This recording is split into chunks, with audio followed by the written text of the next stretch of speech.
from Fox 39, WQRF-TV Rockford, and your home team. Eyewitness News at 9 starts now. Family and friends of a woman killed in a car crash gather in her honor. The message of awareness they hope to spread. A City of Rockford initiative combines health with art. Organizers define health literacy and its importance in communities. And it's National Fire Prevention Week. State line kids got to learn about fire safety with some hands-on demonstrations. Good evening, I'm Taylor Castro. Thanks for joining us tonight. 1 year after a local mother is killed in a crash, family and friends gather in her honor and urge drivers to slow down. Our Nicole Delgado has more. It's hard, but you know, we know she's looking down at us. She's an angel now. Family and friends gather in memory of Amanda de la Rosa Colis, who died in a head-on car crash on Newburgh Road in October of 2021. Amanda's mother, Tammy de la Rosa, says not one day goes by that they don't think about her. We'll be going out to cemetery. I have 3 doves for release over there. The 3 doves represent the Father, the Son, and the Holy Spirit. We'll be playing music. She was named after the song Amanda by Boston. So that was her song. The family says Amanda was a wonderful mother, loving, strong, and full of energy. Now Amanda's 2 daughters are left without parents. Their father was murdered in 2016, and now they live with their grandparents. Amanda also lost the baby she was carrying at the time of the crash. Tammy says she had a lot to offer, and her family still doesn't understand why she had to be taken so soon. It tears me apart just to think about it. And I still want to wake up every day saying that this dream is over. Amanda's family and friends want to bring awareness for drivers to slow down on the roads. They also want to get justice since the other driver was not charged. I don't wish this pain on any parent, and I do believe the man who did this should be responsible for his actions. Reporting in Rockford for your home team, I'm Nicole Delgado. In the aftermath of Thursday's deadly mass shooting in Raleigh, North Carolina, community members and churches are coming together to honor the lives of the 5 victims. The Hedingham neighborhood where the tragedy took place canceled its fall festival scheduled for today. Instead, the neighborhood came together for a memorial service. Neighbors and the victims' families joined in song, prayer, and a moment of silence. Community organizations shared resources available for those coping with grief. If you're hoping to get rid of student loan debt, you can now begin applying on a new government website. The Department of Education launched a beta test of its website yesterday ahead of the full rollout of the relief program. Anyone who submits an application during the beta test will have it processed when the form officially launches later this month. Individuals who have student loan debt and earn less than $125,000 in either 2020 or 2021 are eligible. Married couples who made less than $250,000 are also eligible. You can find the link to the application on our website, mystateline.com. Renovated National Air and Space Museum in D.C. is ready for liftoff. After completing half of its 7-year billion-dollar renovation project and almost 8 months of closure, the beloved Smithsonian Museum reopened on Friday. The public's favorites are still on display, like the Apollo Command Module Columbia, but 8 new galleries feature new stories, new artifacts, and more than 50 new interactive and digital media exhibits. Art Scene has been taking place throughout the weekend in Rockford, and today the city joined forces for an Art Meets Health event. Southside Scene is part of the Art Scene festivities. It was held right outside Comprehensive Community Solutions on South Main. Art Scene partnered with Rockford Ready, an initiative that focuses on health literacy in communities of color. Well, health literacy is really important because it plays a critical role in terms of the health outcomes that people have. So it's about understanding your diagnosis. It's about being able to ask the appropriate questions of your doctor. It also helps to build good communication with your providers and to just really have a thorough understanding of your body, your health, to be able to take control and have better health outcomes. Youth Poet Laureate Juliana Gamero shared poems she wrote about healthy behaviors and health literacy. It is the 100th anniversary of National Fire Prevention Week.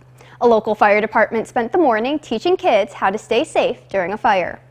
The Harlem-Roscoe Fire Protection District has been in schools throughout the week. Today, kids came out to learn more safety standards through interactive demonstrations. There was a fire extinguisher simulator machine and a small fire pole to ride down. Organizers say this is important to entire families to learn about fire prevention.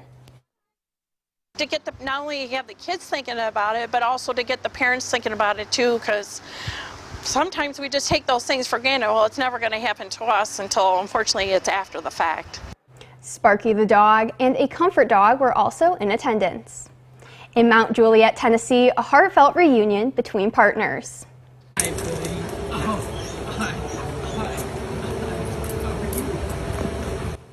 K9 Citron was barking with joy when reunited with his human partner, Officer Jordan Brown.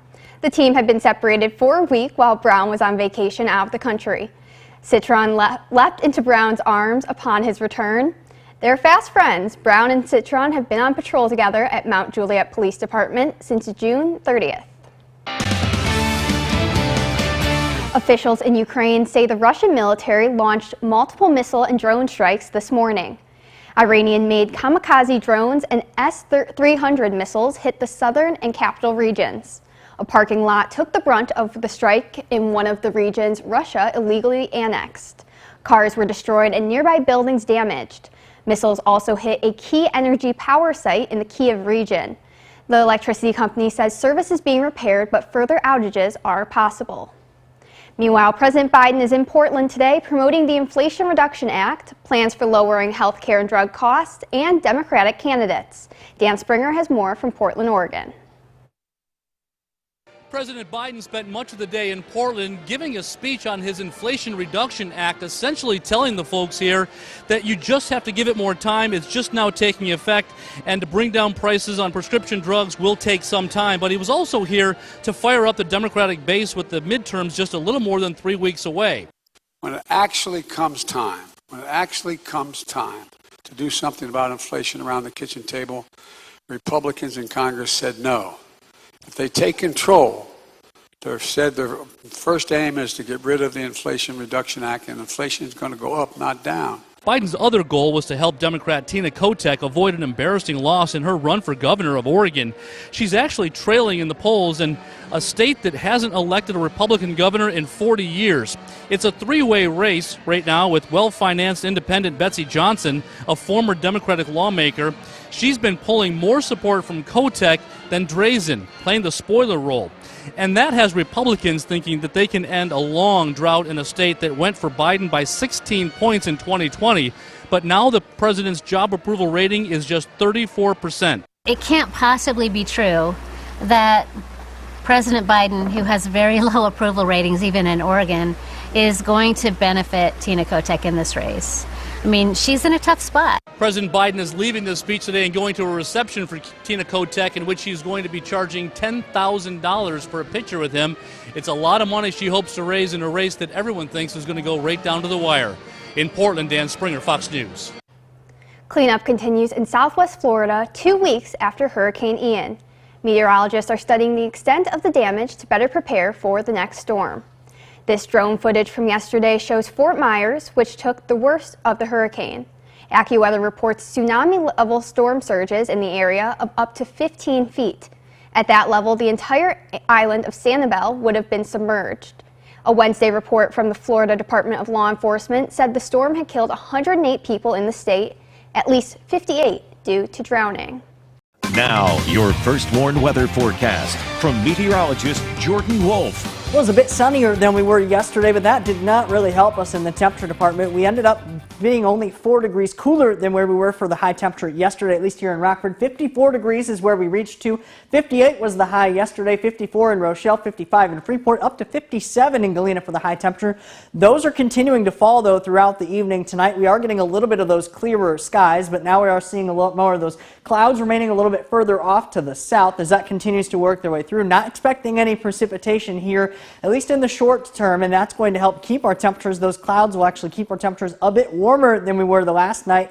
Those are in evident here. SkyTrack camera overlooking downtown Rockford. That's sponsored by Window World. We are still seeing those clearer-ish conditions that are going to be working their way in. That's what's going to bring our temperatures down, but not quite as far as we were the night before, only reaching down to around 36 degrees for the overnight low. Also, look at the winds, a little bit breezy though, still sitting out of the southwest, at least for the moment, but we'll switch around to the northwest as a cold front will pass overnight into early tomorrow morning. That'll keep our winds a little bit cooler for tomorrow and keep the temperatures a bit cooler as well. Some rain chances could work their way in for the afternoon, but a very isolated chance. Most of our day will end up remaining fairly dry for a lot of us.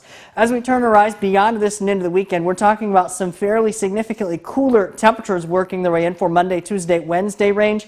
That's because of this push of Canadian air that's going to be working in. Notice how far south that some of that cooler air works its way in. We're talking about highs around here that'll be down into the 40s, which is typically air that we would expect to see by the time we get into around a month from now or even a month and a half from now. That's what we're going to see to start off early next week. Futurecast continues to bring that cooler air in with that cold front overnight tonight, but we're looking at those fairly clear skies. A few passing clouds and very isolated chance for a shower tomorrow afternoon as temperatures remain fairly similar to where we were today, maybe a degree or two lower than that. Clear skies the following night, though. Look at these temperatures, though, dropping back close to that freezing point. Monday, the high temperatures, it's going to be pretty close to where we would normally see our average low temperatures about this time of year. That's what we're going to see, that cooler air sticking around for the next couple of days into early into the week.